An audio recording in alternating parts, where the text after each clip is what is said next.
మరియు ఆషేరు గోత్రికురాలును పనూయేలు కుమార్తెయునైన అన్నా అను ఒక ప్రవక్తి ఉండెను. ఆమె కన్యాత్వం మొదలుకొని 7 ఏండ్లు పెనిమిటితో సంసారం చేసి బహుకాలం గడిచినదై 84 సంవత్సరములు విధవరాలయుండి దేవాలయమును విడువక ఉపవాస ప్రార్థనలతో రేయింబగళ్ళు సేవ చేయుచుండెను.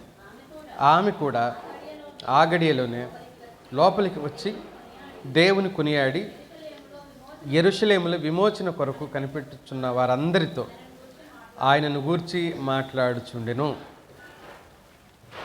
మనం ఈ సందర్భంలో అన్న గురించి చదువుతాం. ఈ అన్న గురించిన ప్రస్తావన బైబిల్లో ఈ ఒక్క చోట మాత్రమే ఉంది. ఆ పైన సిమియోను గురించి చదువుతాం. సిమియోనుని గురించిన ప్రస్తావన కూడా బైబిల్లో ఈ ఒక్క చోట మాత్రమే ఉంది. వీళ్ళను గురించిన వివరాలు మనకు బైబిల్లో ఎక్కడ దొరకవు. యేసుక్రీస్తు ప్రభువారు 8వ రోజున సున్నతి చేయించడానికి దేవాలయంలోకి తీసుకెళ్ళినప్పుడు సిమియోను ఎదురవటం, సిమియోను ప్రభు గురించి చెప్పవలసిన ప్రవచనం చెప్పడం, ఆయన్ని ఎత్తుకొని ప్రభుని గణపరిచి 29 నుంచి 32 వచనాల్లో ఓ పాట పాడతాడు ఆయన. ఆ పాట పాడి మరియతో యోసేపుతో కూడా మాట్లాడి నిష్క్రమిస్తాడు. వెంటనే మనకు దేవుడి వాక్యంలో అన్న గురించిన ప్రస్తావన జరుగుతుంది. యేసుక్రీస్తు ప్రభువారి జననంలో అది కీలకమైన పాత్ర వీళ్ళు పోషించినట్లుగా మనం చూడొచ్చు. వాస్తవంగా స్త్రీ అంగీకరించకపోతే ఈ క్రిస్మస్ కానీ ఈ క్రిస్మస్ సంబరం కానీ బహుశా జరిగేది కాదు. క్రిస్మస్ స్తుతుల పండుగ అన్నాడు ఒక ఆయన. అది స్తుతుల పండుగ, స్తుతించడం కోసం చేయబడిన పండుగ. క్రిస్మస్లో స్తుతి లేకపోతే అది పండుగ కాదు, అది దండుగ అంటాడు దైవజనుడు. యేసుక్రీస్తు ప్రభువారి జననం కోసం దేవుడు కన్యమరియ గర్భాన్ని వాడుకుంటే ఆ బాలును చూచి తరించి జీవితాన్ని ముగించడం కోసం, ఆయన చూసి స్తుతించడం కోసం మొట్టమొదటిగా మనుషుల్లో అన్నని దేవుడు వాడుకున్నట్లుగా ఇక్కడ చూస్తాం. హన్న అని సమూయేలు మొదటి గ్రంథంలో మనం సమూయేలు తల్లిని చూస్తాం.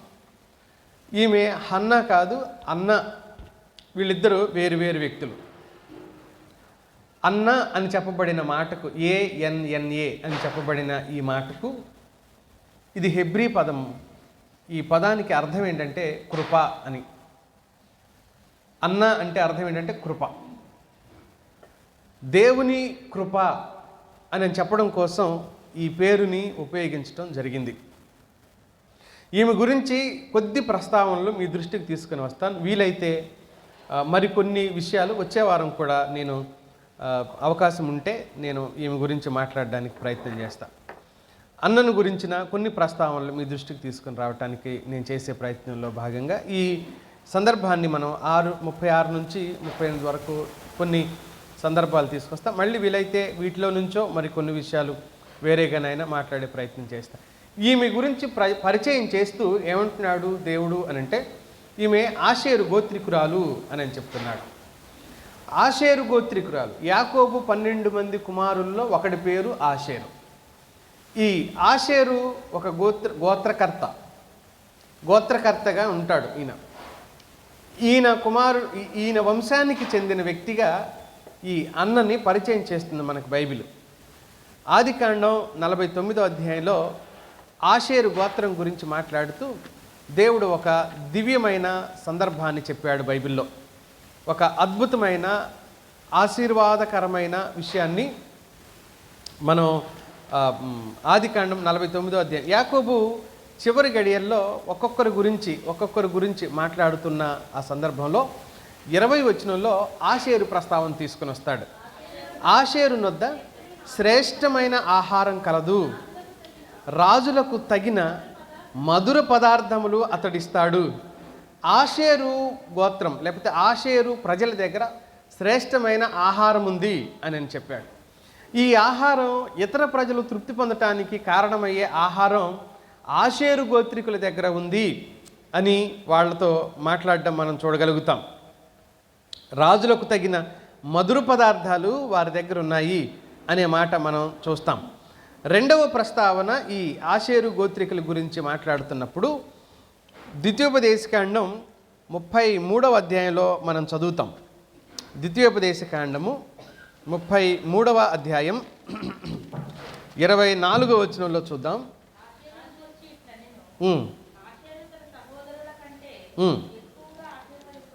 ఆషేరు తన సహోదరుల కంటే ఎక్కువగా ఆశీర్వదించబడును,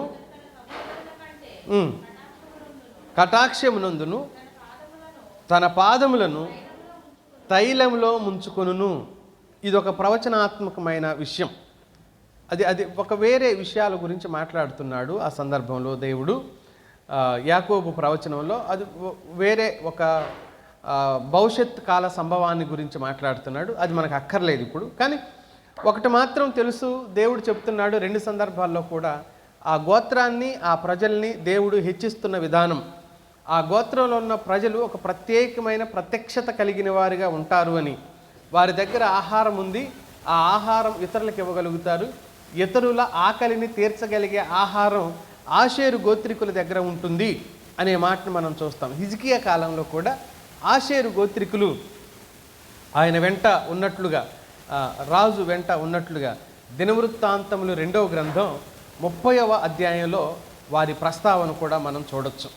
సరే, ఈ సందర్భాలు ఎందుకు చెప్తున్నాను అనంటే, ఆమె ఆషేరు గోత్రికురాలు కాబట్టి ఆమె ప్రస్తావన మాట్లాడుకోవాల్సి వచ్చినప్పుడు ఆమె గోత్రికులు ఎలా ఉన్నారు, ఆమె గోత్రికుల యొక్క విధి విధానాల గురించిన ప్రస్తావన మనం చేసుకుంటున్నాం కాబట్టి ఇందులో మనం వాళ్ళు ఉన్న స్థితిని, వారు ఏ విధంగా సహకారం అందించారు, దేవాలయంలో పనిలో పరిచర్యలో ఏ విధంగా ఉన్నారో అనే దాని గురించి మనం ఇక్కడ చూడొచ్చు.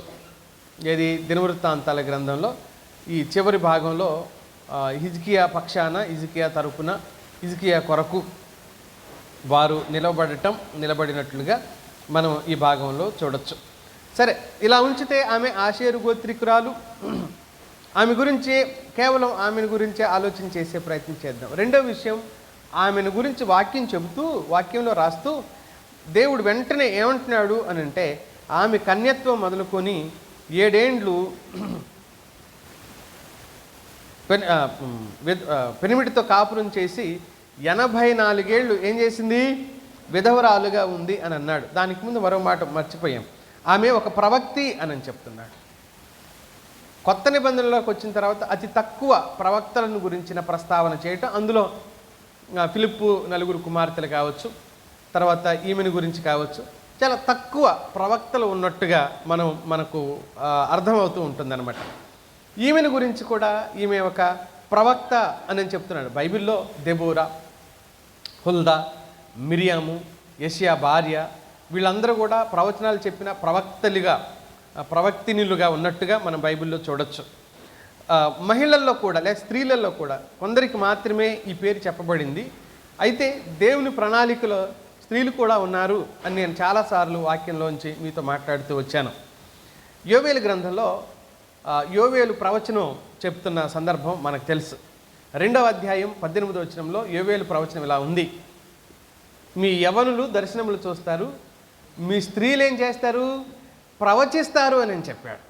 యోవేలు ప్రవచనంలో స్త్రీలు కూడా ప్రవచిస్తారు. ప్రవచించటం అంటే జరగబోయేది చెప్పడం మాత్రమే కాదు. ప్రవచించటం అంటే ఫస్ట్ పలకడం, మాట్లాడడం అని అర్థం.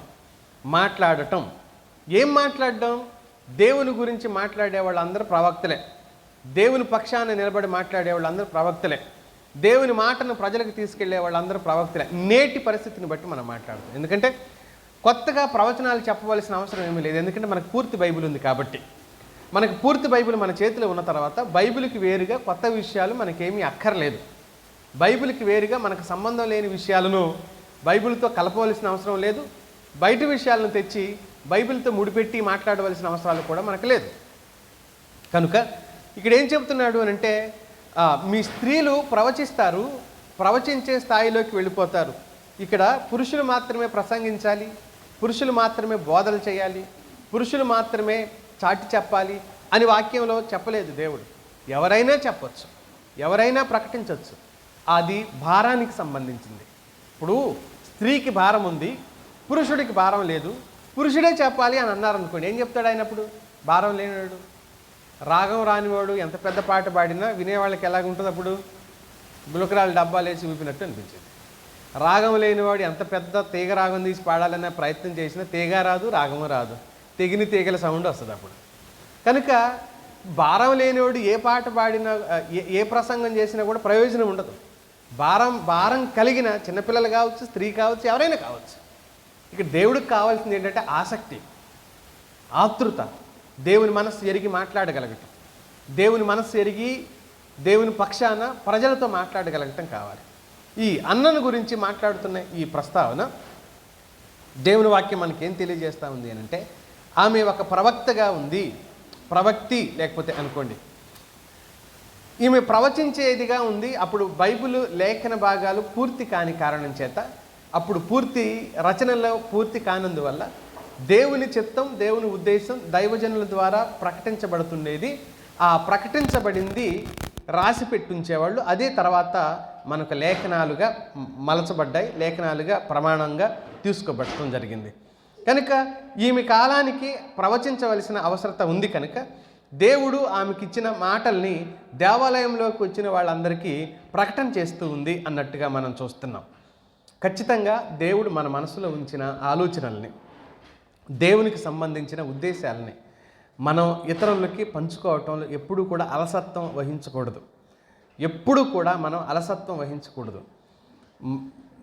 ప్రేరణ కలగజేస్తున్నాడు దేవుడు అని అంటే, చెప్పాలి అని మనకి ఆదేశిస్తున్నాడు, చెప్పాలి అని మనల్ని ప్రేరేపిస్తున్నాడు దేవుడు అని అంటే, ఆ వ్యక్తుల జీవితాలు మార్పు చెందాలని దేవుడు కోరుకుంటున్నాడు.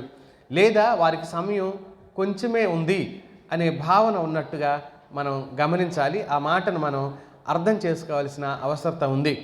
చాలాసార్లు ఇలా ఒత్తిడి కలుగుతున్నప్పటికీ కూడా, దేవుడు చెప్పమని చెప్తున్నప్పటికీ కూడా చెప్పని వ్యక్తులు చాలామంది ఉంటారు.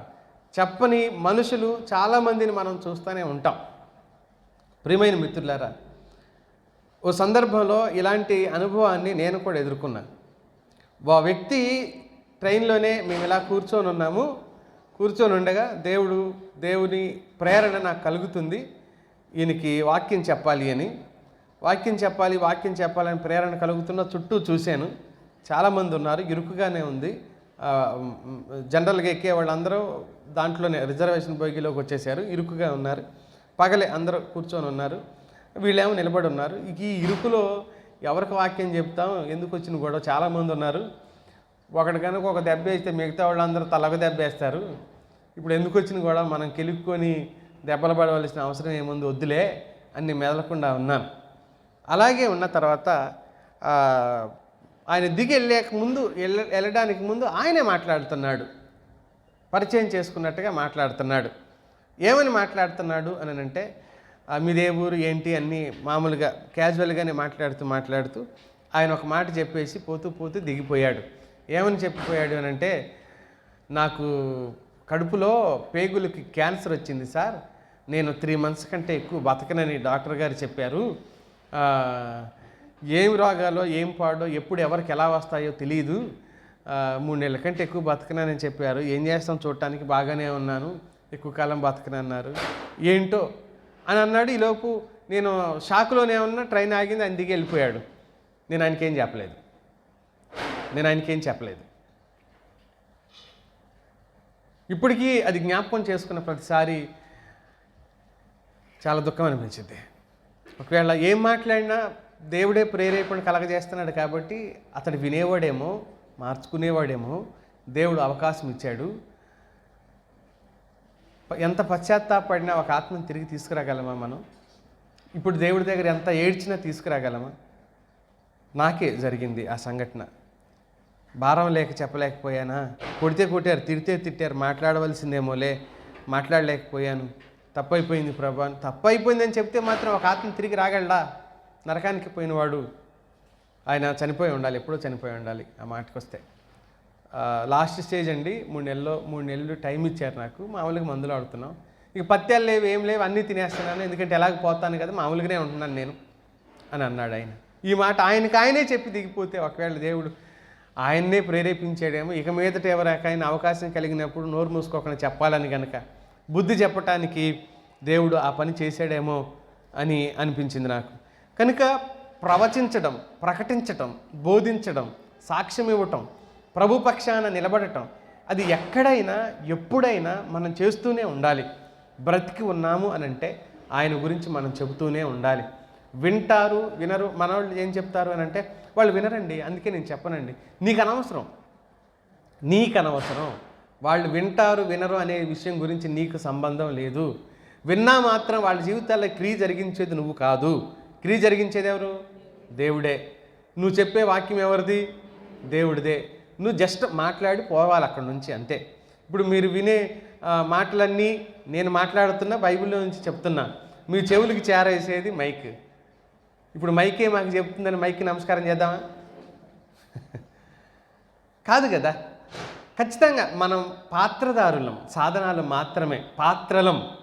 పాత్రలు ఉపయోగించబడుతుంటాయి కదా మన ఇంట్లో, చాలా పాత్రలు. ఈ పాత్రలో తిన్నందువల్లే అన్నం రుచిగా ఉంది అంటారా? ఏ పాత్రలో తిన్నా అది రుచిగా ఉన్నదైతే రుచిగా ఉంటుంది అనమాట. నేను ఒట్టిగా అంటున్నానులే.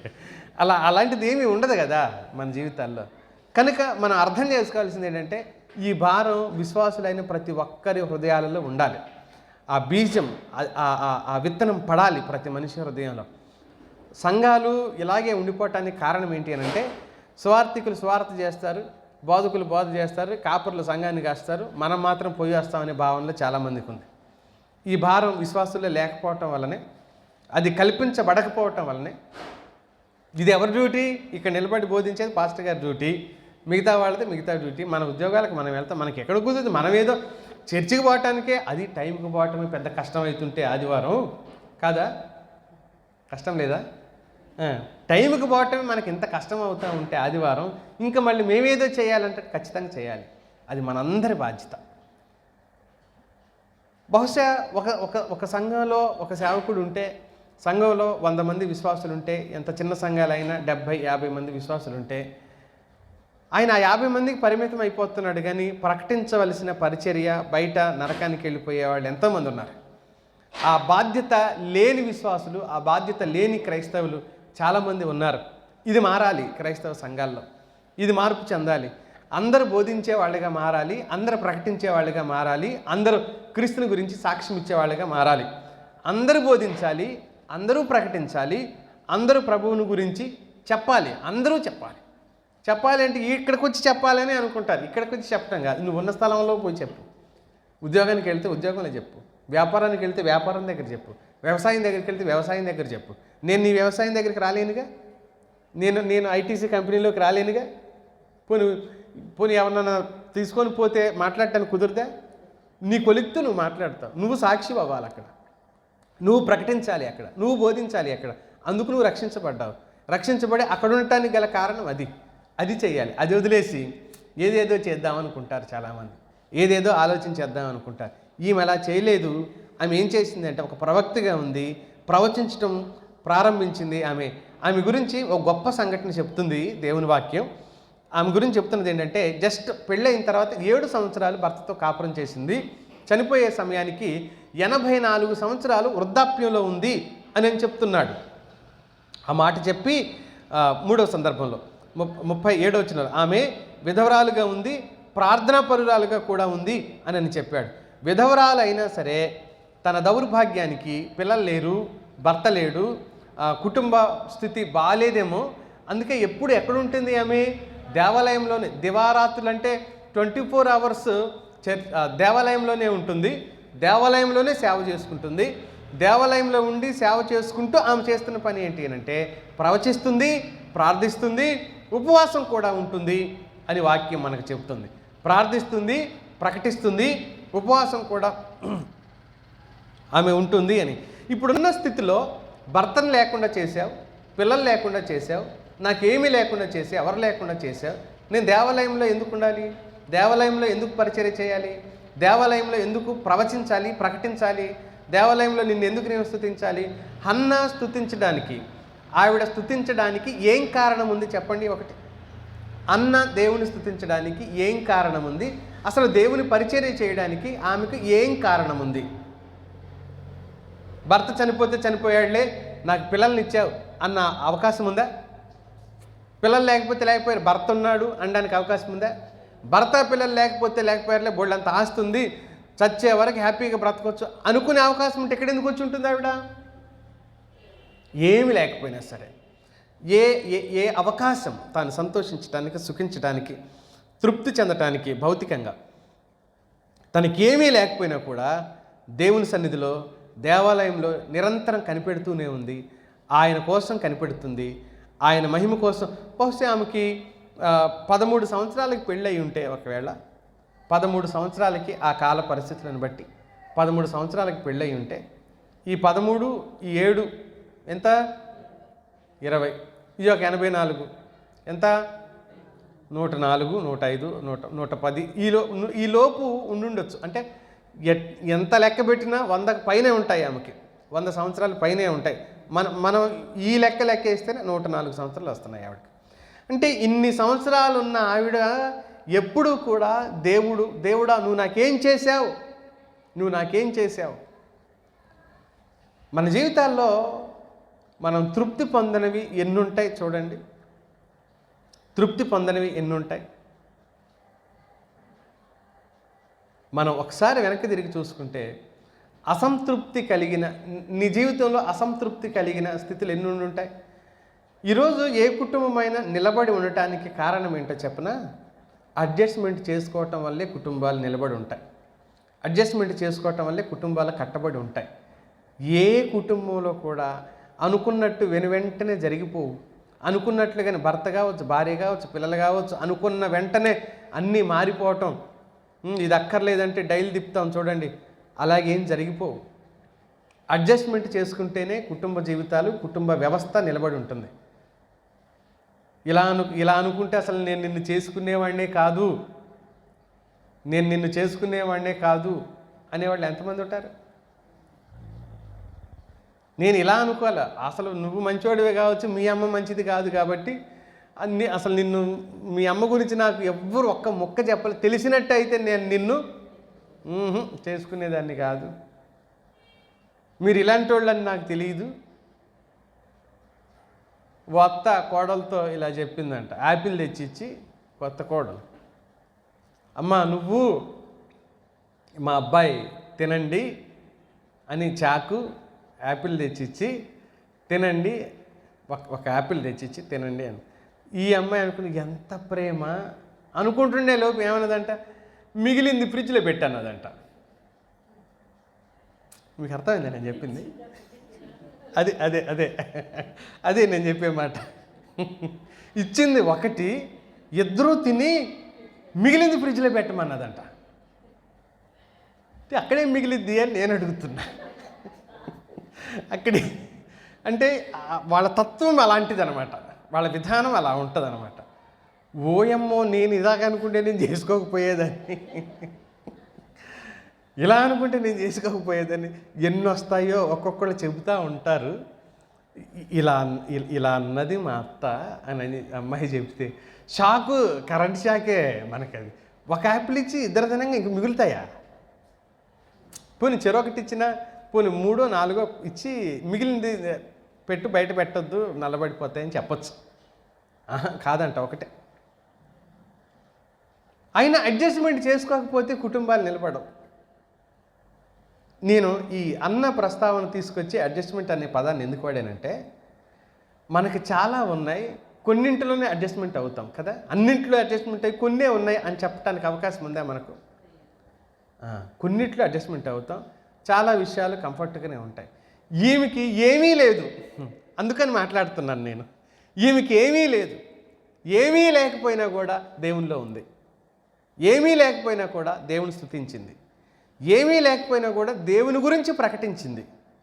ఇది అన్నకున్న ప్రత్యేకమైన క్వాలిటీ, అన్నకున్న ప్రత్యేకమైన స్థితి. మనిషి జీవితంలో సంతృప్తి అనేది ఎప్పుడూ కలగదు. నేనేం అర్థం చేసుకున్నానంటే, మనిషి సంతృప్తి పడేది ఒక్కటి ఉంది ఈ భూమి మీద. అదేంటి చెప్పనా? భోజనం చేసేటప్పుడు వీడి కడుపు నిండింది అనుకో, ఈ ఒక్క లడ్డు తిను అన్నాం అనుకో, అబ్బా నాకు వద్దంటాడు. అప్పుడు వీడికి ఇష్టమైన స్వీట్ అయినా ఇష్టమైన పదార్థమైనా వద్దే వద్దంటాడు. అప్పుడు ఒక్కసారి కడుపు నిండిన తర్వాత, అది 2-3 గంటల తర్వాత కాదు, అప్పటికప్పుడు. అది తప్ప, అంటే నేను అనుకుంటున్నా, ఒకవేళ ఇంకేమైనా ఉంటే చెప్పండి తెలుసుకుందాం. అప్పుడు తప్ప మనిషి నేను సంతృప్తిగా ఉన్నాను అని చెప్పగలిగిన వాడు బహుశా ఈ భూమి మీద ఉంటాడని నేను అనుకోవటంలే. మీరు చెప్పండి, ఉంటారా? నేను ఇలాగ అనుకున్నా, ఒకవేళ ఇది కాదు ఇంకొకటి ఉందంటే చెప్పండి. 1,00,000 రూపాయలు ఇచ్చామనుకో, ఉచితంగా ఇస్తున్నారు పంచుతున్నారంటే, అబ్బా ఇంకొకటి ఇస్తే బాగుండు అంటాడు వీడు. 1,00,00,000 రూపాయలు ఇచ్చాడు అనుకో, అంతుండి 1 కోటే ఇచ్చాడు అంటాడు. ఆ తర్వాత ప్రతి దాంట్లో కూడా అసంతృప్తి వెళ్ళగక్కుతుంటాడు. కానీ ఈమెకేమీ లేదు. సంతృప్తి సహితమైన దైవభక్తి ఏమన్నాడు పౌలు? లాభసాధకం అవుతుంది. అది లాభసాధకమైనది. సంతృప్తి కలిగి సహితమైన భక్తి జీవితం. అన్నీ కలిగి ఉన్నందువల్ల నేను సంతృప్తి కలిగి లేను. ఫిలిప్పీలతో మాట్లాడుతూ, అన్నీ కలిగి ఉన్నందువల్ల నేను సంతృప్తి కలిగి లేను, ఏమీ లేకపోయినా కూడా సంతృప్తిగా ఉండటం అంటే ఏంటో నాకు బాగా తెలుసు అన్నాడు ఆ దైవజనుడు. లేనప్పుడు కూడా 11వ వచనం, నాకు కొదువ కలిగినందున నేను ఇలాగూ చెప్పుటలేదు, నేను ఏ స్థితిలో ఉన్నను ఆ స్థితిలో సంతృప్తి కలిగి ఉండ నేర్చుకుని ఉన్నాను. ఇది రాదంట, తనంతట తాను లోపల నుంచి రాదు, నేర్చుకుంటే కలుగుతుందంట సంతృప్తి అనేది. మనిషి జీవితంలో సంతృప్తి అనేది నేర్చుకుంటే వస్తుంది అని అన్నాడు. నేర్చుకోకపోతే సంతృప్తిగా ఉండలేం. అందుకని 12వ వచనంలో దానికి కొనసాగింపు మాట్లాడు. దేన స్థితిలో ఉండ నెరుగుదును, సంపన్న స్థితిలో ఉండ నెరుగుదును, ప్రతి విషయంలోనూ అన్ని కార్యముల్లోనూ కడుపు నిండి ఉండుటకును, ఆకలి కొని ఉండుటకును, సమృద్ధి కలిగి ఉండుటకును, లేమిలో ఉండుటకును నేర్చుకోవటం ఏంటండి? ఇది లేనప్పుడు లేదనాలి, ఉన్నప్పుడు ఉందనాలి. మళ్ళీ దీంట్లో నేర్చుకోవటం ఏంటి అంటే, ఉన్నప్పుడు పొంగలేదు, లేనప్పుడు కృంగలేదు, ఈ రెండింటిని సమన్వయం చేసుకుంటూ నేను ఒకేలా ఉన్నాను అని చెప్తున్నాడు. 2 సందర్భాల్లో కూడా నేను ఒకేలా ఉన్నాను, నాలో ఎలాంటి మార్పు లేకుండా ఉన్నాను. అందుకనే తృప్తి సహితమైన భక్తి జీవితం అన్న చేసింది. తృప్తి కలిగిన, సంతృప్తి కలిగిన భక్తి జీవితాన్ని కలిగి ఉంది. ఆ తృప్తిలో ఆమె కొనసాగింది. ఆ తర్వాత ఆమె గురించి ఏం చెప్తుందంటే బైబిల్, ఆమె ప్రార్థనా పరురాలై ఉంది. ఉపవాసంతో ప్రార్థనలతో కాలాన్ని గడిపింది. ఉపవాసము ప్రార్థనలతో కాలం గడిపింది. వాస్తవంగా ఆత్మీయులు జీవించవలసిన జీవన విధానం ఉపవాసము ప్రార్థనలో కాలం గడపాలి, కానీ దానికి భిన్నంగా ఉండకూడదు. అందులోనూ ఈమె ఒక వైధవ్యంలో ఉన్న స్త్రీగా దేవుని వాక్యం మనకు చెప్తుంది. వైధవ్యంలో ఉన్న స్త్రీ ఎలా ఉండాలి? మనం గతంలో చదువుకున్నాం, ఈ ప్రస్తావన చేసుకున్నాం. తిమోతికి మొదటి పత్రిక 5వ అధ్యాయంలో చెప్పాడు. 5వ అధ్యాయం 3వ వచనంలో చూడండి. నిజముగా అనాథలైన విధవరాండ్రను సన్మానింపుము, అయితే ఏ విధవరాలికైనను పిల్లలు కానీ మనుమలు కానీ ఉండిన ఎడల వీరు మొదట తమ ఇంటి వారి ఎడల భక్తి కనపరచుటకును తమ తల్లిదండ్రులకు ప్రత్యుపకారం చేయుటకును నేర్చుకొనవలెను. ఇది దేవుని దృష్టికి అనుకూలమైంది. విధవరాలైన ఒక స్త్రీ, ఆమె నిజమైన దైవభక్తి ఏది, దేవునికి అనుకూలమైన దైవభక్తి ఏంటి అని అంటే, ఆమె భక్తి పరురాలని ఆ ఇంటి వారు తెలుసుకోవాలి. ఆమె దైవభక్తి కలిగిన స్త్రీ అని ఆ ఇంటి వారు తెలుసుకోవాలి. మనం సువార్తల్లో చెప్తాం, ప్రభు అన్నాడు పరిసయ్యుల గురించి, వారు చెప్పుదురే కానీ చెయ్యరా అన్నట్టుగా నోటి మాటతో చెప్పడం కాదు, తన ఇంటి వారి గురించి, ఇంటి వారి సాక్ష్యం మొదట ముఖ్యమైంది. ఇంటి వారి సాక్ష్యం ప్రాముఖ్యమైంది. బయట వారు తెలియని వాళ్ళు చాలా చెప్తారు మన గురించి. ఇంటి వారు చెబితే ఎలా ఉంటుంది? ఇంటి వారి సాక్ష్యం ఎలా ఉంటుందో చూడండి. దూరపు కొండలు నునుపు అంటారు. దూరపు కొండలు నునుపు అంటారు అంటే వాళ్ళు ఎవరో మనకు తెలియదు. ఆ కొండ మీదకి పోయి దగ్గరకు పోయి చూస్తే దాని మీద రాళ్ళు రప్పలు ఉంటాయి, చెట్టు చేమలు ఉంటాయి, ముళ్ళ పొదలు కూడా ఉంటాయి ఆ కొండ మీద కూడా. మరి దూరం నుండి చూస్తే ఆ కొండ ఎలా కనపడుతుంది? చెట్లే లేనట్టు, చేమలు లేనట్టు, రాళ్ళు రప్పలు లేనట్లుగా నున్నగా కనపడుతుంది. కారణం అవన్నీ దూరం వల్ల కలిసిపోతున్నాయి అందులోనే. యేసుక్రీస్తు ప్రభు ఓసారి మార్క్స్ వార్త 5వ అధ్యాయంలో గెరాసేనుల ప్రాంతంలో దయ్యం పట్టినవాడు ఒకడు ఆయనకు ఎదురుగా వచ్చాడు. ఎదురుగా వచ్చినప్పుడు ప్రభు అతని దగ్గరికి వెళ్ళి అతన్ని స్వస్థపరిచి అతన్ని బాగు చేసి ఇలా అన్నాడు ప్రభువారు. స్వస్థపరిచాడు. స్వస్థపరచబడిన తర్వాత అతడు ప్రభు దగ్గర కూర్చొని ఉన్నాడు. ఓ రోజు అతడు వచ్చి ఇలా అన్నాడు, ప్రభు, నేను కూడా నీతో పాటు వస్తాను, నీ వెంటే ఉంటాను. ఎక్కడంటే 17వ వచనం చూడండి. జనాలందరూ మా ప్రాంతం విడిచిపోమ్మని ఆయన్ని బ్రతిమాలుకున్నారు. అప్పుడు ఆయన దోయన ఎక్కినప్పుడు దయ్యం పట్టినవాడు ఆయన యొద్ద తన్నుండనిమ్మని ఆయన బ్రతిమాడు. ప్రభువా, నువ్వు నన్ను బాగు చేసావుగా, నా లైఫ్ని చేంజ్ చేసావు, బ్రతకనిచ్చావు, అందుకు వందనాలు, నీతోనే ఉంటాను నేను అని చెప్తే, శబాష్, నీ సమర్పణ గొప్పది, రా ఎక్కు దోని ఎక్కు, మనం నాతో పాటు ఉందో కానీ ఈ 12 మంది శిష్యుల్లో 13వ వాడిగా అవుదో కానీ రా అని ప్రభు ఆయన్ని తీసుకెళ్ళాల. ఏమన్నాడు? వద్దు అని, నీవు నీ ఇంటి వారి వద్దకు వెళ్ళి ప్రభువు నీ యందు కనికరపడి నీకు చేసిన కార్యములన్నింటినీ వారికి తెలియజెప్పు. ఫస్ట్ నీ ఇంట్లో సాక్ష్యం చెప్పు, దేవుడు నీకు చేసిన పనుల గురించి అన్నాడు. ఫస్ట్ ఎక్కడ చెప్పాలి? ఇంట్లో చెప్పాలి.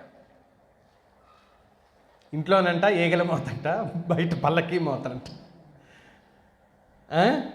ఇంట్లోనేమో ఈగల మోత, రోత బ్రతుకంట ఇంట్లో, బయట ఏమో ఈయన పల్లకీలో తిరుగుతాడంట గొప్పగా. ఇంట్లో భార్య ఇవ్వాలి, భర్త ఇవ్వాలి, పిల్లలు ఇవ్వాలి మన గురించిన సాక్ష్యం. స్త్రీ పురుషులు ఎవరైనా కావచ్చు. తల్లివైతే నీ గురించిన సాక్ష్యం నీ భర్త ఇవ్వగలగాలి, నీ పిల్లలు ఇవ్వగలగాలి. ఫస్ట్ నీ సర్టిఫికేట్, నీ భక్తి ఉత్తమురాలు అని నీ గురించి ఎవరు చెప్పాలంటే నీ ఇంట్లో వాళ్ళు చెప్పాలి. మనం గుణవతి అయిన స్త్రీ గురించి మాట్లాడుకుంటూ వచ్చాం కదా. ఆమె గురించిన ప్రస్తావనలో 31వ అధ్యాయంలో చూడండి, 28వ వచనంలో, ఆమె కుమారులు లేచి, ఆమెను ఎవరన్నారని చెప్తున్నాడు? కుమారులు, పిల్లలు లేచి, ఉదయాన్నే లేచి, నువ్వు చాలా గొప్పదానివి తల్లి అని వాళ్ళమ్మని ఆ పిల్లలే పొగుడుతున్నారు. ఆమె చేసిన పని కావచ్చు, శ్రద్ధ కావచ్చు, జాగ్రత్త కావచ్చు, భక్తి జీవితం కావచ్చు, ఆమె తన ఇంట్లో ఓర్చుకున్న ఓర్పు, సహనం, ఇవన్నీ కావచ్చు. దీనిని బట్టి ఆ పిల్లలు అంటున్నారు. మన భక్తి జీవితం మొదట ఎవరు గుర్తించాలి అంటుంది వాక్యం? మన ఇంట్లో వాళ్ళు గుర్తించాలి. ఈ ప్రవక్తి అన్న గురించి చెప్పబడుతున్న ఈ సందర్భంలో ఆమెకి ఇల్లే లేదు. మనకన్నీ ఉన్నా ఏవో లేని వాటి గురించే ఆలోచన చేస్తూ ఉంటాం. అక్కడే అసంతృప్తితో కాలాన్ని గడుపుతూ ఉంటాం. ఈమె ప్రభువుని తిరస్కరించలేదు, ఈమె ప్రభువుని ధిక్కరించి మాట్లాడలేదు. ఈమె దేవుడా నువ్వు నాకేం మేలు చేశావు అని దేవుణ్ణి ఆమె అనలేదు. విధవరాలుగా ఎలా ఉండాలో తిమోతి పత్రికలో మనం చదివాం. విధవరాలుగా ఎలా ఉండాలో, ఏం చేయాలో తమ ఇంటి వారికి మొదట తన భక్తిని కనపరుచుకోవాలి. అలాగే యేసుక్రీస్తు ప్రభు గెరాసేను ప్రాంతంలో దయ్యం పట్టిన వాడికి అదే చెప్పాడు, ఫస్ట్ నువ్వు ఇంటికి వెళ్ళి నీ ఇంటి వారికి సాక్ష్యం చెప్పు అని అన్నాడు. గుణవతి స్త్రీ గురించి మాట్లాడుకున్నాం. ఆమె ఆ ఇంటి వారు లేచి, ఉదయాన్నే పిల్లలు లేచి, నువ్వు ధన్యురాలివి, కృప పొందిన దానవు అని అర్థం. అక్కడ మమ్మీ నువ్వు దేవుని కృపను పొందావు. ఒక స్త్రీ దేవుని కృపను పొందకపోతే నీ అంత గొప్పగా ఉండదు అని పిల్లలు అంటున్నారంట ఆమెతో. నువ్వు ఇంత గొప్పగా ఉండటానికి ఖచ్చితంగా నువ్వు దేవుని కృపకు పాత్రురాలివి, నీకు మేము పిల్లలం అవటం మేము ధన్యులం అని ఆ పిల్లలు అంటున్నారు తల్లితో. వారిని అలా మలిచింది ఆ తల్లి.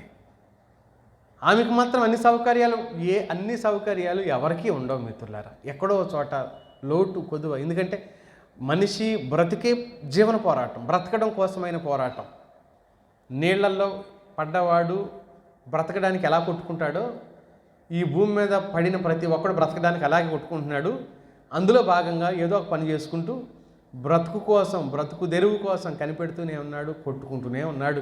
నీళ్ళల్లో మునిగినవాడు బయటికి రావడానికి కొట్టుకుంటున్నట్టుగానే. దీంట్లో అందరికీ ఏ స్థాయిలో ఉన్నవాడికి ఆ స్థాయిలో కొదువ ఉంటుంది, ఏ స్థాయిలో ఉన్నవాడికి ఆ స్థాయిలో కొదువ, తక్కువ స్థాయిలో ఉన్నవాడికి తక్కువ స్థాయిలోనైనా కొదువ మాత్రం, లోటు మాత్రం, తీరని ఆలోచనలు, ఆశలు మాత్రం ప్రతి జీవిలో, ప్రతి ప్రాణిలో, వాడు మనిషి పుడితే ఉంటాయి. తీరని కోరికలు ప్రతి మనిషికి ఉంటాయి. అయినప్పటికీ కూడా సంతృప్తి కలిగి నేర్చుకోగలగటం, అది భక్తి జీవితానికి మూలమైంది, ముఖ్యమైంది అనే మాట. మనం తిమోతి పత్రికలోనే మళ్ళీ ఒక మాట చదువుదాం. 2వ పత్రికలోనే 5వ అధ్యాయం 13వ వచనం ఒకసారి చూడండి. 5వ అధ్యాయం 13వ వచనం.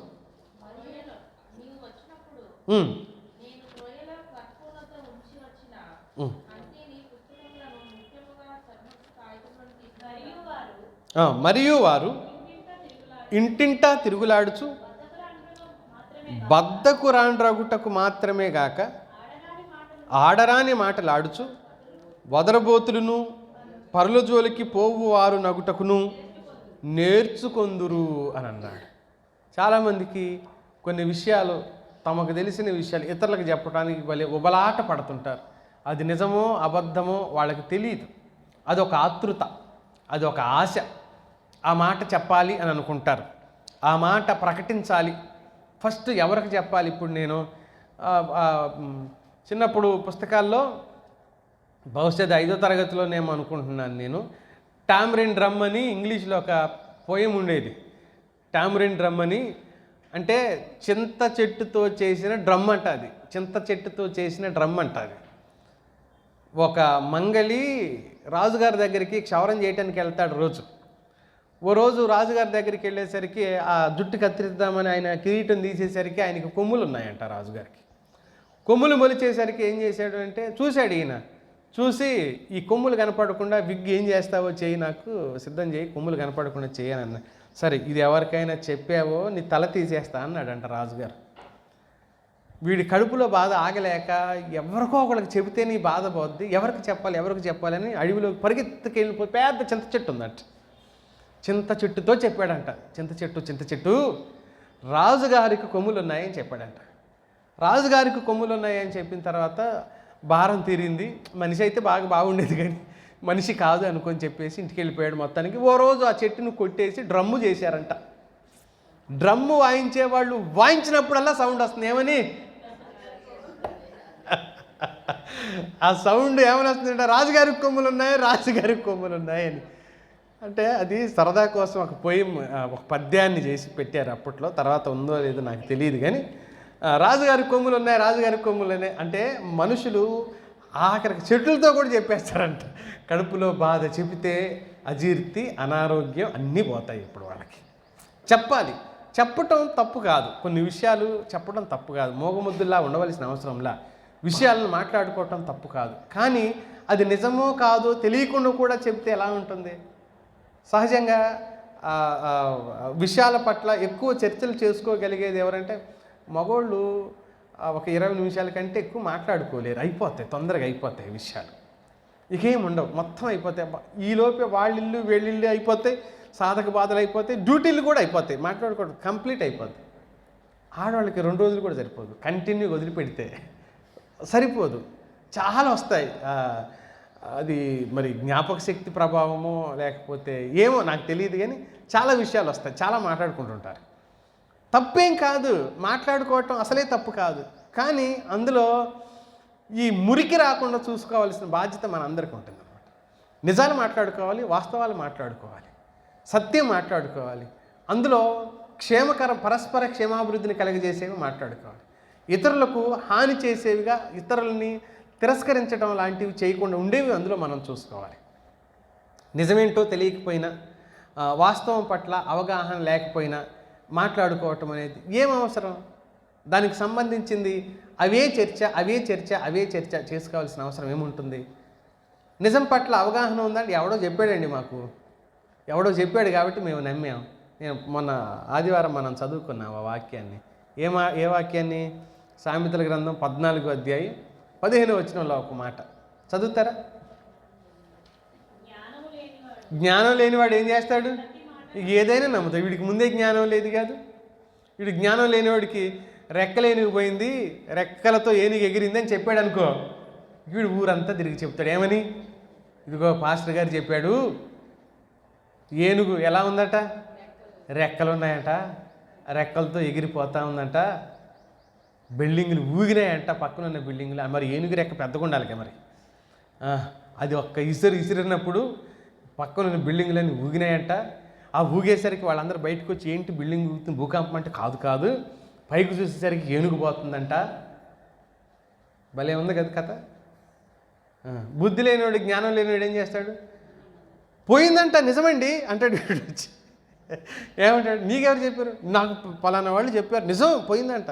నువ్వు చూసావా అన్నావు అనుకో, చూడలేదు కానీ చెప్పారా అంటాడు. రుజువులు అడిగామనుకో, చూడలేదు కానీ.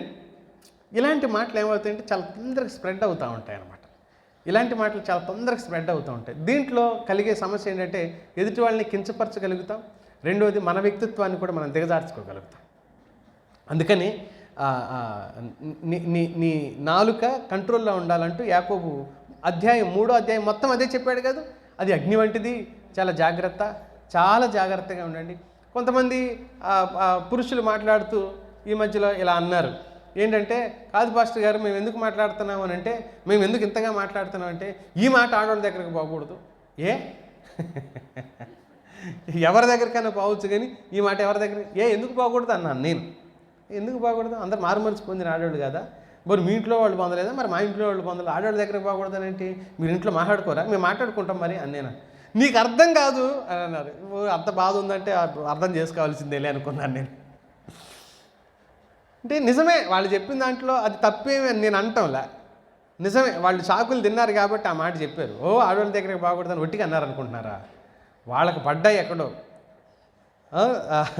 కందింది, దెబ్బలు కందినాయి వాళ్ళకి, అందుకే నా మాట అన్నారు. కనుక అలాంటి వాళ్ళకి మనం ఉండనే కూడదు. ఇందాక మనం 13వ వచనం చదివాం కదా, అక్కడ 15వ వచనం చదవండి మళ్ళీ. ఏమన్నాడు అక్కడ కదమ్మా, తిమోతి పత్రికలో. జ్ఞానం లేనివాడు ప్రతి మాట నమ్ముతాడు, అది అయిపోయింది. మనం నమ్మాము అంటేనే మనకేమి లేదన్నట్టు. ఇప్పుడు జ్ఞానం లేకపోతే నమ్ముతాం, రుజువు ఉండాలా, నిజం ఉండాలా. చదువమ్మా. ఇంతకు ముందే కొందరు త్రోవ నుండి తొలగిపోయి సాతానుని వెంబడించారు. స్త్రీల గురించే మాట్లాడుతున్నాడు ఇక్కడ. కొందరు స్త్రీలు దేవాలయంలో పరిచర్యలో పాలిభాగస్తులై ఉండి కూడా సత్యం నుండి తొలగిపోయారు. వాళ్ళు డైరెక్ట్గా ఎవరిని వెంబడించారు? సాతానుని వెంబడించారు. వాళ్ళు సాతానుని వెంబడించి సంఘాన్ని నిజంగా నష్టపరచడానికి వాళ్ళు కారణమైపోయారు. కంటిన్యూషన్ చేయండి ఆ మాటని. విశ్వాసురాలని ఏ స్త్రీ ఇంటనైనను విధవరాండు ఉండిన ఎడల సంఘం నిజముగా అనాథలైన విధవరాండ్రకు సహాయం చేయుటకై దాని మీద భారం లేకుండా ఆమె వీరికి సహాయం చేయాలి అని చెప్పి, సహాయం చేయాలి. ఆ స్త్రీ ఇతరులకు భారంగా ఉండకుండా ఆమె పనిచేసేదిగా, ఉపకారం చేసేదిగా ఉండాలి అని చెప్పాడు. అన్న ఎవరికి భారంగా లేదు, అందుకే దేవాలయంలోకి వెళ్ళింది, దేవుని మీద ఆధారపడింది. ఆమె దేవాలయంలో సేవ చేస్తుంది తప్ప ఆమె ఎవరికి భారంగా లేదు. చూడండి, దైవభక్తి కలిగిన స్త్రీ ఎలా ఉంటుందో, ఎలా ఉండాలో ఆమె చెప్తుంది. నేను ఈ ప్రస్తావన చేసినప్పుడు, ఈ 4వ ప్రస్తావనలో ఆమె ఏ మేలు పొందుకున్నట్టుగా మనకు కనబడలేదు. ఆమె కంటే మనం ఎందుకు ధన్యులమో తెలుసా? అన్న కంటే కూడా ఆయన శిలువ మరణ పునరుద్ధానాల విలువ ఎరిగిన వాళ్ళం మనం అందరం. కానీ అన్నకు ఆ విషయం పట్ల సరైన అవగాహన లేదు. ఆయన విమోచన చేస్తాడని తెలుసు, కానీ ఆ విమోచన యొక్క పరిపూర్ణ వెలుగు వాళ్ళకి తెలియదు. పాత నిబంధన, ఇప్పుడు వాస్తవంగా పాత నిబంధనకు సంబంధించిన భక్తి జీవితంలో ఉన్న, లేకపోతే ప్రజల పారంపర్యానికి సంబంధించిన వ్యక్తే అన్న. వాళ్ళకి ఆ విషయం పట్ల పూర్తి అవగాహన తెలియదు. అయినా సరే ప్రార్థన, ఉపవాసం, భక్తి జీవితం, దేవుని పట్ల శ్రద్ధాశక్తి, ఇవన్నీ ఆమె కలిగి ఉండటంలో గల అర్థం ఏంటంటే దేవుని వైపు మాత్రమే చూసింది, ఇక మరి ఏం ఆలోచన చేయలేదు. మరొక మాట మనం ఆమెను గురించి ఆలోచన చేసేటప్పుడు ఆమె ప్రభువును స్తుతించిన సందర్భాన్ని చూద్దాం. నాకు మాట్లాడుతూ నేను అన్నాను, ఆమె ప్రభువును స్తుతించింది. 38వ వచనంలో చూస్తాం. స్తుతించడం మాత్రమే చాలండి, స్తుతించడం మాత్రమే కాకుండా ఆమె ఏం చేసిందంటే తన నోరు పరిపరి విధాలుగా ప్రకటించడానికి, ప్రార్థించడానికి, స్తుతించడానికి ఉపయోగించడం. నేను అన్నాను, ఎందుకు స్తుతించాలి ఆమె అని? ఏ మేలు? ఇప్పుడు స్తుతి కూడిక అని ఎప్పుడు పెడతాం మనం?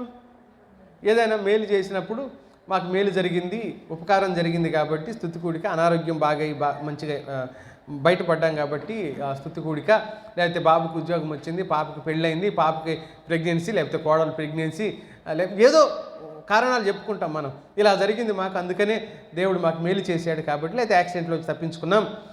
ఇలా చాలా విషయాలు మనం చెప్పి స్తుతి కూడికలు జరిగించుకోవటం అనేది సహజంగా జరుగుతుంది. మరి ఏమెందుకు స్తుతిస్తుంది? నిత్యము దేవాలయంలో ఉండి దేవుని స్తుతిస్తుంది. దేవుడు మనకు అర్థమైతే ఆయన మనకి ఏం చేశాడనే అనేది కాన్సెప్ట్ అవ్వదు ఎప్పుడు మనకు. ఆయన ఏమై ఉన్నాడు, దేవదూతలకు ఏం చేశాడు, మానక రాత్రింబవళ్ళు పరిశుద్ధుడు పరిశుద్ధుడు పరిశుద్ధుడు అని దేవదూతలు స్తుతిస్తున్నారు కదా. దేవదూతలకు ఏం చేశాడు దేవుడు, ఏం చేశాడు? పోనీ భోజనం అన్నా ఉందా వాళ్ళకి? అన్నం తినాలనేది ఏమన్నా ఉందా? లేదుగా. భార్య పిల్లలు ఉన్నారా?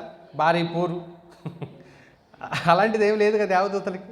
పిల్లల చదువులు అసలేం లేవు కదా. అమ్మో ఈ ఎండ నేను తట్టుకోలేకపోతున్నాను ప్రభువా అలాంటిది ఏమన్నా ఉందా దేవదూతలకి? పండగ వచ్చింది, బట్టలకు కనీసం ఎట్లేదన్నా 7,000 లేకపోతే ఓ మాదిరిగన్నా 10,000 లేకపోతే ఓ మాదిరిగన్నా షాపింగ్ నడవదు ప్రభువా, ఇప్పుడు అర్జెంటుగా 10,000, అలాంటిది ఏమైనా ఉందా వాళ్ళకైనా పండగలు? ఏమి లేవే. మరి ఏమైనా స్తుతించాలి వాళ్ళు? తెలియక ఒకటే పట్టుకున్నారు. ఏంటిది అది? ఇక అంతటితోనే ఆగిపోయింది వాళ్ళ ఆరాధన. అయినా ఆరాధన ఆపలేదుగా.